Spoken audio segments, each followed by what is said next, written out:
Salut à tous, c'est Samuel, j'espère que vous allez bien. On se retrouve aujourd'hui pour une nouvelle vidéo et aujourd'hui je vous fais découvrir ça. Qu'est-ce que c'est? Eh bien je vais le découvrir comme vous. Il est marqué Y-Toys. Qu'est-ce donc? Eh bien c'est une épée alternative à la figurine Hot Toys Alita. Celle-ci serait en métal comparée à celle de Hot Toys Origins qui est totalement en PVC. On va découvrir tout de suite ce qu'il en est, comparatif avec celle de chez Hot Toys et puis mise en place également avec la figurine. On est parti dans le box, on se détaille tout ça. Alors, cette petite boîte en métal, elle s'ouvre un petit peu comme les plumiers qu'on avait quand on était gamin. Donc, on a une petite mousse comme ceci et puis on retrouve l'épée à l'intérieur. On va forcément la comparer avec la Hot Toys. Forcément, c'est beaucoup plus lourd que la Hot Toys puisqu'elle est en métal. Alors, on regarde ça en détail. Voilà l'épée. Donc, le manche, lui, reste totalement en PVC. Par contre, c'est plutôt bien géré, hein. La lame est totalement die-cast et métal. Faites attention, ça pique de ouf. Vous pouvez, regardez, hop, vraiment vous blesser, vous faire très mal si ça venait à glisser. Donc, une lame super bien détaillée au niveau des dessins noirs à l'intérieur. Ouais, c'est plutôt bien fait, hein. C'est même pratiquement beaucoup plus joli que la Hot Toys encore. À comparer, je pense que celle-ci est encore plus fidèle à la Hot Toys. On va comparer les deux tout de suite après.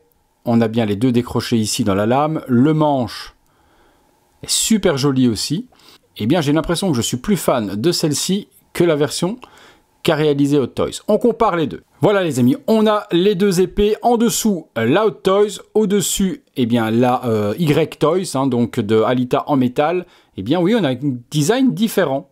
On voit au niveau ici, là c'est peint tout en noir, ici c'est gris. Je suis curieux de savoir laquelle est la plus officielle des deux. Eh bien, dites-moi dans les commentaires si la Hot Toys est plus officielle que la Y-Toys ou si la Y-Toys est plus fidèle au film que la Hot Toys. Je suis vraiment curieux parce que les designs sont totalement différents et il y en a bien une des deux qui est plus fidèle que l'autre, hein, c'est certain.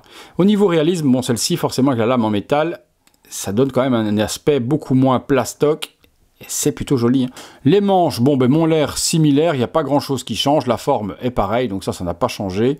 Même chose de ce côté-là, je regarde, non, pas de changement non plus au niveau du manche, par contre au niveau de la lame, ouais, là il y a un gros changement dans la peinture utilisée, il y a plus de noir sur la version die-cast.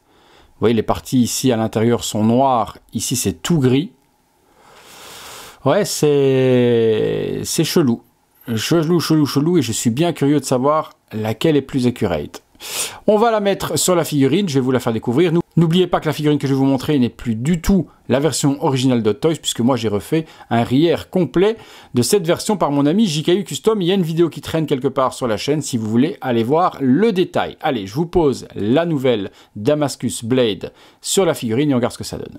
Voilà, l'épée posée sur l'épaule d'Alita et forcément oui, ça donne quelque chose de beaucoup plus réaliste. L'épée a de jolis reflets métalliques avec la lumière, donc on voit vraiment que c'est du métal par rapport à celle de Hot Toys qui était complètement en PVC et mat. Ici on voit vraiment, voilà, on voit vraiment que c'est la Damascus Blade du film. Maintenant, au niveau des détails, à voir laquelle était plus accurate, mais posée comme ça sur l'épaule, honnêtement, vous n'y voyez que du feu. Je vais vous faire tourner la figurine que vous puissiez voir, elle est bien l'épée en détail avec les reflets de la lumière, vous allez voir que ça a son petit effet.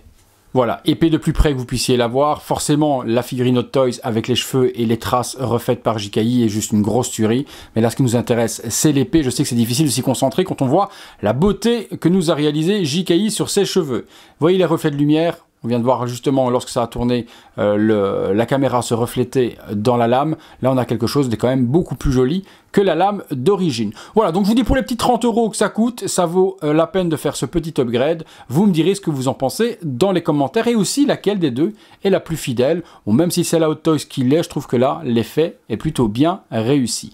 Merci encore à tous les amis de m'avoir suivi pour cette vidéo. Si cette lame vous intéresse, j'essaye de vous la dégoter. Elle est très difficile à trouver maintenant parce qu'elle est pratiquement sold out. Donc dans la description de la vidéo, je vous mets les liens si j'arrive encore à vous l'avoir pour pouvoir upgrader votre version Hot Toys d'Alita. Si cette tête vous intéresse également avec des vrais cheveux, je ne sais pas encore si JKI Custom l'est fait, mais pareil, je vous mettrai ses réseaux sociaux dans la description.